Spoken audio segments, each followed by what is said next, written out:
ఎవరికి ఉత్తరం రాయాల్సిన అవసరం లేదు. స్టేట్ గవర్నమెంట్ కెన్ ఆర్డర్,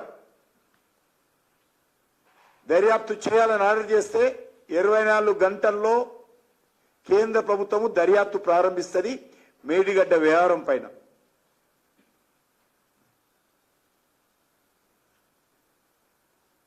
కాబట్టి నేను ముఖ్యమంత్రి గారిని కోరుతా ఉన్నాను, నాకు దమ్ముందా అని అడిగావు కదా, ఈరోజు ఆ దమ్ము నీకే వచ్చింది. ఈరోజు మరి మీరు అధికారంలోకి వచ్చారు, అమిత్ షా గారు కూడా అవసరం లేదు, కేంద్ర ప్రభుత్వం కూడా అవసరం లేదు. మీరు నేరుగా రాష్ట్ర ప్రభుత్వము సిబిఐ దర్యాప్తు చేసేటువంటి అధికారము మీకే ఉంది. ఈరోజు మీరు నిజంగా చిత్తశుద్ధి ఉంటే కోల్డ్ స్టోరేజ్లో అవినీతి కుంభకోణాలు పెట్టకండి, దర్యాప్తు చేసి వాస్తవ విషయాలు ప్రజలకు తెలిసే విధంగా చర్యలు తీసుకోవాల్సిందిగా కోరుతా ఉన్నాను. గతంలో ఇచ్చినటువంటి మాట మీద నిలబడాలని కోరుతా ఉన్నాను.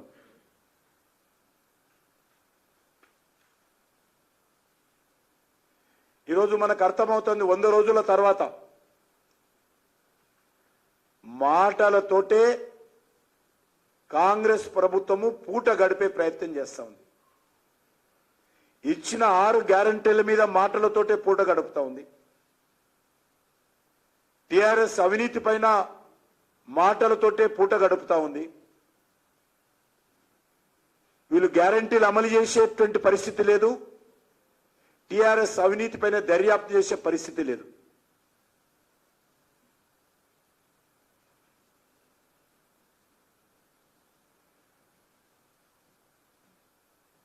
పదే పదే ఈనాటి ముఖ్యమంత్రి ప్రతిపక్షంలో ఉన్నప్పుడు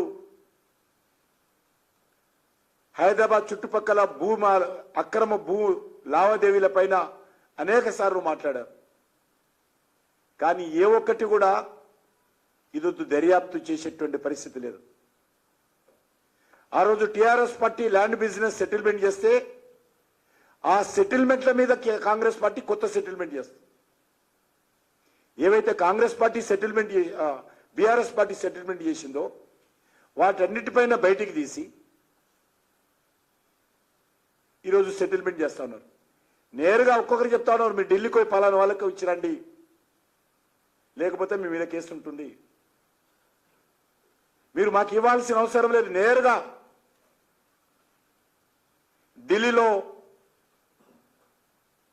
ఆర్జీ ట్యాక్స్ పేరు మీద ఇచ్చిరండి ఆదేశాలు ఇస్తున్నారు.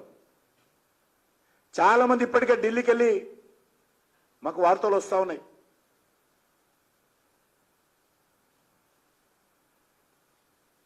ఇంతకుముందు 2 రాష్ట్రాల్లో ఉండేది, ముందు తమిళనాడు స్క్వేర్ ఫీట్ కింద రేటు బిల్డర్స్, తర్వాత మొన్న తెలంగాణ ఎన్నికలప్పుడు డికే శివకుమార్ గారు తమిళనాడులో పెట్టాడు,